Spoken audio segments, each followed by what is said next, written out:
So there's a lot of isolation today in Western culture, right? People are isolating themselves, and this often leads to a lot of loneliness, right? On the other hand, some people may even actually enjoy the isolation, and they will call that solitude, right? But what I want to kind of give you in this video is a kind of a bigger picture view of the purpose that this isolation serves.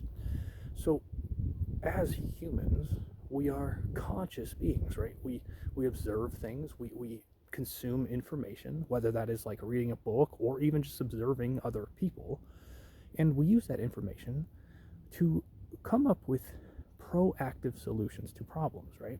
So if we observe and recognize a problem, we can avoid that problem in the future if we come up with a proactive solution as opposed to relying on reactive solutions, right? Real time solutions.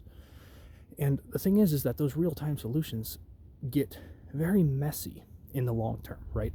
If we're not paying attention to our food supply, and one day the food runs out, then we're gonna be in trouble, right? So the greater purpose that I kind of want you to think about in regard to this isolation is that what the isolation does is it provides us the ability to step back and observe and to kind of collect information about humanity, right?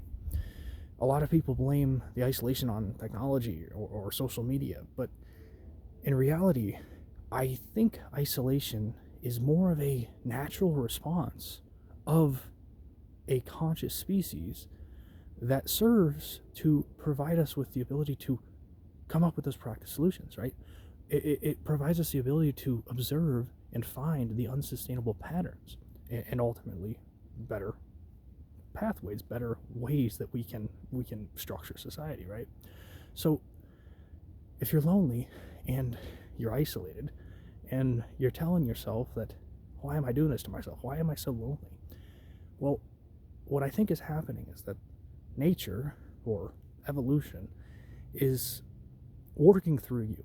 It is working through your consciousness in order to find those unsustainable patterns. And again, that loneliness can suck, okay? I've been there. But on the other side of that loneliness is not only solitude, but proactive solutions that will kind of dissolve the vicious cycles that humanity has kind of been stuck in for generations. So get a little off. Thanks for watching.